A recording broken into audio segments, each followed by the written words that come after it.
Hello guys, இன்றைக்கி செல்வி cooking சேனலில் கீரை கடையல் தான் பார்க்க போகிறோம். வாங்க எப்படி செய்யுதுன்னு பார்க்கலாம். அதுக்கு அரை கிளாஸ் பருப்பு எடுத்துகிட்டு நல்லா வாஷ் பண்ணிக்கணும். அதுக்கப்புறம் சட்டியில் ஏற்கனவே தண்ணி ஊற்றி வச்சுருக்கேன் சூடாகிறதுக்கு.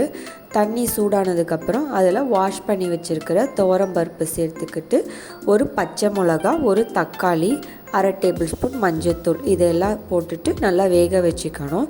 எப்பயும் முருங்கைக்கீரை கடையலுக்கு பருப்பு சாம்பாருக்கு வேக வைக்கிற மாதிரி வேக வைக்கக்கூடாது. அரை வேக்காடாக வெந்தால் போதும். அப்போ தான் கடையல் நல்லா டேஸ்ட்டாக இருக்கும். இப்போ பருப்பு அரை வேக்காடாக வெந்ததும் அதில் தேவையான அளவு உப்பு, 2 டேபிள் ஸ்பூன் குழம்பு மிளகாய் தூள் சேர்த்துக்கிட்டு மிக்ஸ் பண்ணி விட்டுக்கிறேன். 1 கிளாஸ் தண்ணி ஊற்றிக்கிறேன்.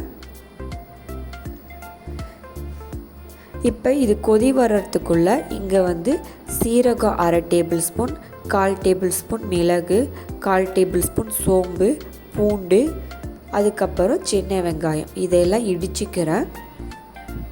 சின்ன வெங்காயம் தான் சேர்த்துக்கணும், பெரிய வெங்காயம் சேர்த்துறாதீங்க. சின்ன வெங்காயம் சேர்த்து செய்கிறப்ப நல்லா டேஸ்ட்டாக இருக்கும். இதையெல்லாம் ஒன்றும் பாதியமாக இடிச்சிக்கணும்.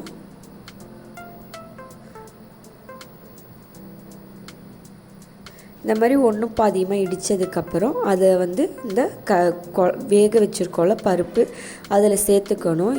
இது வரைக்கும் எந்த கொதியும் வரல. இது சேர்த்ததுக்கப்புறம் ஒரு கொதி வந்ததும் நம்ம வாஷ் பண்ணி வச்சுருக்கிற முருங்கைக்கீரையை சேர்த்துக்கணும். இப்படி செய்கிறப்ப அது நல்லா டேஸ்ட்டாக இருக்கும். இந்த மாதிரி ட்ரை பண்ணி பாருங்கள். இப்போ பாருங்கள், பருப்பு ஒரு கொதி வந்துருச்சு. இப்போ வாஷ் பண்ணி வச்சுருக்கிற முருங்கைக்கீரையை சேர்த்துக்கணும். முருங்கைக்கீரையை சேர்த்துட்டு 2 நிமிஷம் ஆனதும் ஸ்டவ்வை ஆஃப் பண்ணிவிடுங்க. ரொம்ப நேரம் வேக வைக்காதீங்க. ஏன்னா சட்டியில் வைக்கிறதுனால கீரை நம்ம ஆஃப் பண்ணதுக்கப்புறமும் அது கொதிச்சுட்டே தான் இருக்கும். அதனால் கீரை சேர்த்ததுக்கப்புறம் 2 நிமிஷத்துலேயே ஆஃப் பண்ணிவிடுங்க. நீங்கள் வேறு பாத்திரத்துலலாம் செய்கிற மாதிரி இருந்தால் 5 நிமிஷத்துக்கு அப்புறம் ஆஃப் பண்ணிவிடுங்க. கீரை ரொம்ப குழைவாக போயிடக்கூடாது, அப்புறம் கடையிறப்ப டேஸ்ட்டாக இருக்காது. இப்போ 2 நிமிஷத்துக்கு அப்புறம் ஸ்டவ்வை ஆஃப் பண்ணிவிட்டு அதில் இருக்கிற தண்ணியெல்லாம் வடிகட்டி எடுத்துடணும். வடிகட்டி எடுத்ததுக்கப்புறம் அதை நல்லா கடைஞ்சிக்கணும் கீரையை. இது கடைஞ்சதுக்கப்புறம் இதில் வடகத்தை தாளித்து கொட்டிக்கணும். வடகம் தேவைப்பட்டால் தாளித்து கொட்டிக்கோங்க, இல்லாட்டி அப்படியே சாப்பிட்டுக்கலாம். வடகம் தாளிக்க வாணலில் எண்ணெய் ஊற்றிட்டு அதில் நெல்லிக்காய் சைஸ் வடகம் போட்டு தாளிச்சிக்கணும். இதை கடைஞ்ச கீரையில் கொட்டிட்டு 2 கடை கடைஞ்சிட்டு அதை சர்வ் பண்ணணும்.